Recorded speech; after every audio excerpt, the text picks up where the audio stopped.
Hello, I'm Randy Linder.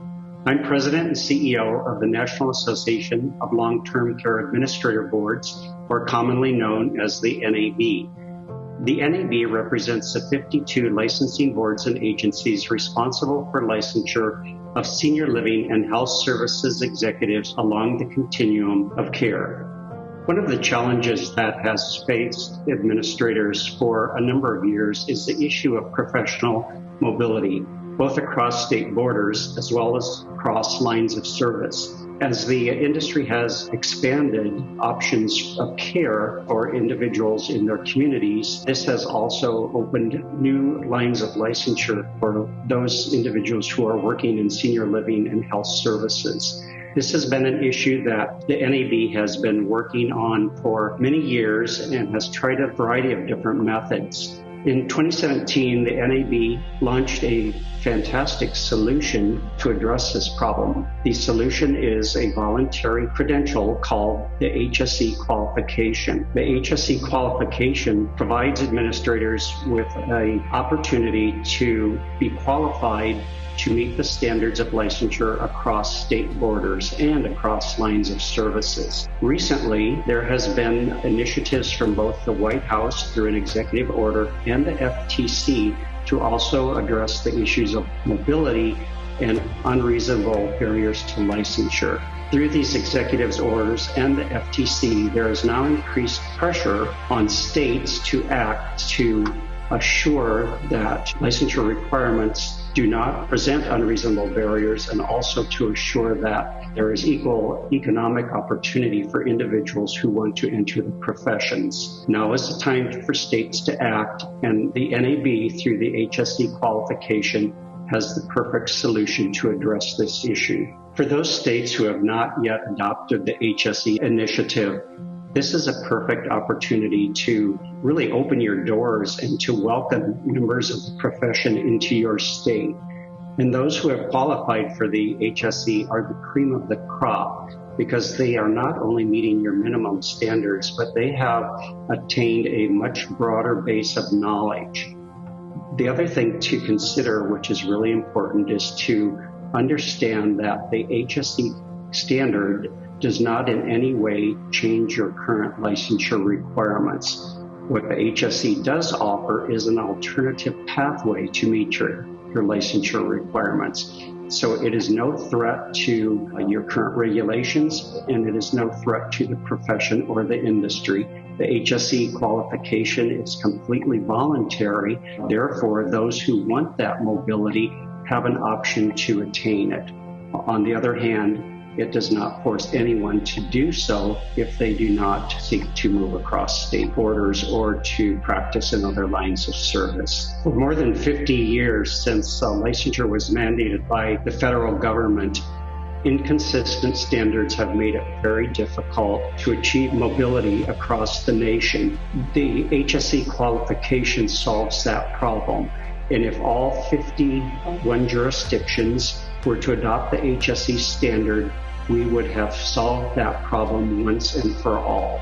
Now let's hear from some of the states that have adopted the HSE standard and from a state that is considering adopting the HSE standard. At the time we decided to accept the HSE in our state, we wanted to address critical workforce issues as well as creating a pathway to improved quality of care. The HSE was the perfect solution for us.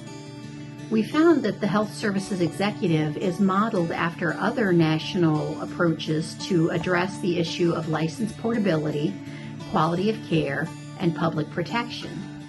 This creates a solution for the workforce issue with a value-added blending of classroom and internship skill development for the contemporary executive.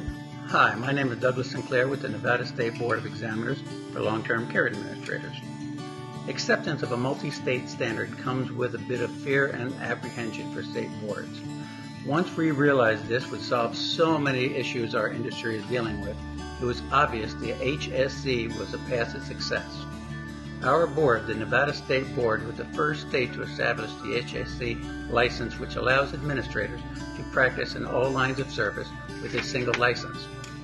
This has eased the regulatory burden and costs on licensees by having to maintain a single license and has made it easier for the administrators considering a move to Nevada to make that decision. We recognize that HSE qualified candidates have met a higher, more broad-based educational standard which benefits Nevada by attracting the best in the profession to our state. Hello, I am Sarah Dr. Greenway, board member for South Carolina Long-Term Healthcare Administrators. To earn the HSE qualifications, an administrator will document their education experience and pass a comprehensive exam that covers a core of knowledge from all lines of service, as well as modules in NHA, archival, and home community-based service, the HCBS. This thorough process allowed our board to clearly see the benefits of acceptance. Hi, I'm Denise Boudreau-Scott from New Jersey, and our board has not adopted the HSE, but as a new board member, I'm already advocating for adoption because I believe in the value and the benefit of a broad-based license across the continuum of care. This would position the board to meet the FTC and White House directives to support mobility of the profession. And as we review and consider acceptance of the HSE, we see this as a streamlined approach to making it easier to recruit and welcome new administrators to the state of New Jersey. Hello, I'm Mary Wilkinson, NAB Chairman. Acceptance of the HSE is not an arduous process and leads to so many benefits for our profession as well as our member boards. Having a national, multi-state standard aligns with Federal Trade Commission and White House executive order initiatives to remove unreasonable barriers to licensure and supports license mobility across jurisdictions. It also may prevent federal enforcement actions and new government rules through a proactive approach by the profession itself. Adopting the HSE will increase quality and accessibility of care along the senior living and healthcare services industries. I am incredibly proud to witness the collective efforts and influence of NAB volunteers, staff, supporters, communities, and boards who have come together with resilience and focus to advance this effort and accept the HSE. I strongly encourage all remaining member boards who have not done so to date to please accept the HSE standard, which will address restrictive occupational requirements between states and proactively provide a profession-based solution. For more information, please visit nabweb.org/HSE mobility. Thank you.